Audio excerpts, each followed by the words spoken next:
শুনি অবশ্যই আমি খুশি হয়েছি, কিন্তু আরো যারা শহীদ হয়েছে তাদেরও যেন খুশি হয়।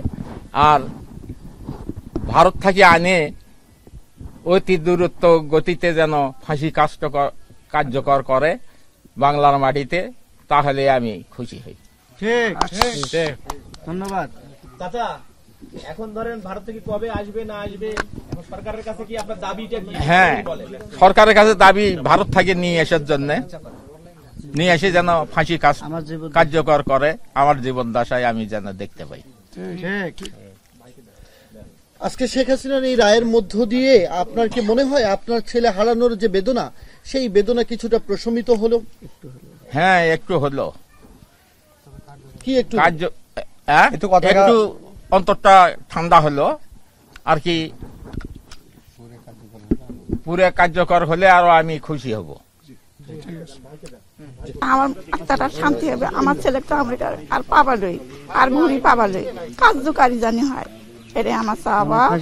কার্যকারী হয়, ফাঁসির রায়টা যেন কার্যকরী হয়, ফাঁসির রায়টা জানি কার্যকারী হয়, অতি দ্রুত হয়। আমি একটু বলি, হ্যাঁ বলেন। ভয় টয় লাগতেছে? আমার ছেলে নাই তো, আমাকে একটু খারাপে না। এখন তো ছেলের হত্যার বিচারের রায় হলো, ফাঁসি দিয়ে দিচ্ছে, এখন আপনি খুশি কিনা? খুশি এখন,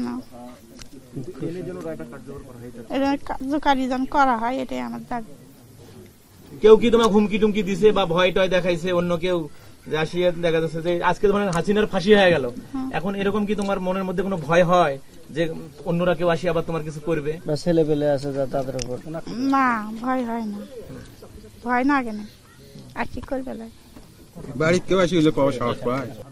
প্রথমেই আমার কথা হলো যে আন্তর্জাতিক অপরাধ ট্রাইব্যুনালে যে অভিযুক্ত ছিল প্রধানমন্ত্রী সহ মন্ত্রী পরিষদের মন্ত্রীদের, সেই অভিযোগের কিছুক্ষণ আগেই আমরা আনুষ্ঠানিকতা শুনতে পেলাম যে তাদের মৃত্যুদণ্ড রায়ের খবর আমরা পেয়েছি।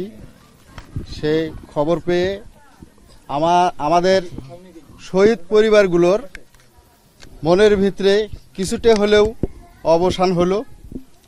এবং যদি কে আমাদের প্রধান উপদেষ্টার কাছে আমাদের একটা দাবি শহীদ পরিবারগুলোর পক্ষ থেকে এবং আহত পরিবারগুলোর পক্ষ থেকে, যে প্রধানমন্ত্রী শেখ হাসিনা তাকে বাংলাদেশে আনে এই মৃত্যুদণ্ড কার্যকর অতি দ্রুত করতে হবে।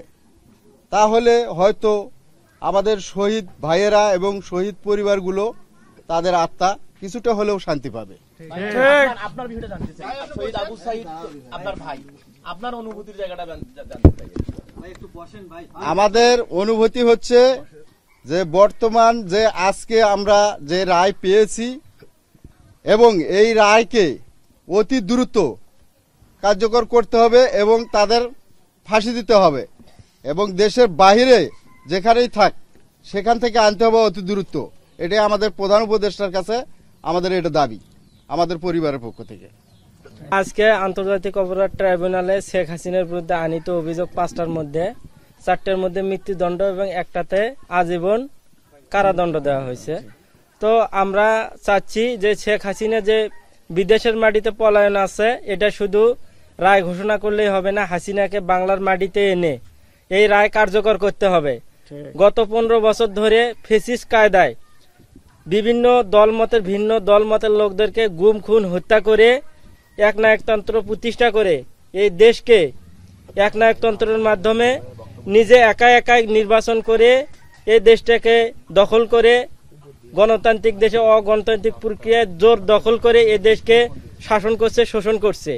আমরা চাই এই রকম একজন স্বৈরাচারী শাসক, এবং সর্বশেষ জুলাই আগস্টে আমার ছোট ভাই আবু সাঈদ সহ অসংখ্য মানুষকে গুম খুন হত্যা করেছে।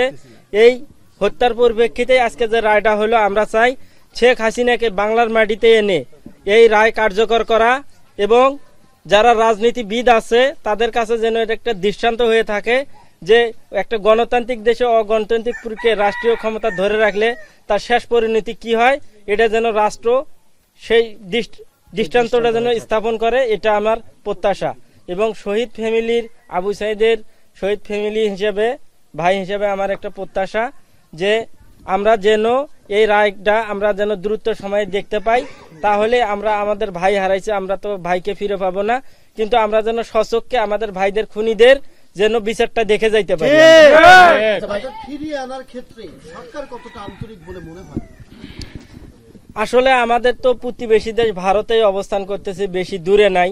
এর জন্য যে আন্তর্জাতিক যে মহল আছে তাদের মাধ্যমে যে একজন খুনি, একজন স্বৈরাচারী শাসক একটা আমাদের পার্শ্ববর্তী দেশে পালিয়ে আছে, সেটা বহির্বিশ্বের দৃষ্টি আকর্ষণ করা এবং বহির্বিশ্বের চাপের মাধ্যমে বাংলাদেশে তাকে আসতে বাধ্য করার এরকম একটা পরিস্থিতি তৈরি করতে হবে সরকারকে। আচ্ছা, যে বিষয়টা বলি, ধরেন ফাঁসি কার্যকর হলো বা যাই বললেন, এই ক্ষেত্রে আপনাদের উপর পরবর্তীতে কি নিরাপত্তাহীনতায় আপনারা থাকেন কিনা বা শঙ্কা করেন কিনা? আসলে মেইন কথা হচ্ছে যে আসলে যে হাসিনা যে অপরাধগুলো করে গেছে তা সে কারণে কিন্তু বাংলাদেশের মানুষের জনসমর্থন নাই, কিন্তু কিছু সুবিধাবাজি আওয়ামী লীগের সরকারের শাসনামলের যারা সুযোগ সুবিধা ভোগ করছে, এত অপরাধ করার পরও তাদের কাছে উনি মানে এত খুন করার পরও নিরপরাধ, মানে এরকম তাদের কাছে। তারপরও কিছু তার দোসর এখনো এই বাংলার মাটিতে আছে, তারা বিভিন্নভাবে গুপ্ত হামলা করতেছে বিভিন্ন জায়গায়। জুলাই যোদ্ধা, জুলাই শহীদ পরিবার এবং জুলাইয়ে যারা অগ্র ভূমিকা পালন করছে তাদের উপর আমরা চাই শহীদ ফ্যামিলি সহ জুলাই যোদ্ধা এবং যারা জুলাইয়ে বিপ্লবে অংশগ্রহণ করছে তাদের জন্য পূর্ণ নিরাপত্তা এই রাষ্ট্র নিশ্চিত করে। কালার এক্সপার্ট, জর্জ স্যাপ এবং মাইল্ড অন হ্যান্ডস টেকনোলজি সমৃদ্ধ অরিক্স ক্রিস্টাল ওয়াশ আপনার লন্ড্রি এক্সপার্ট।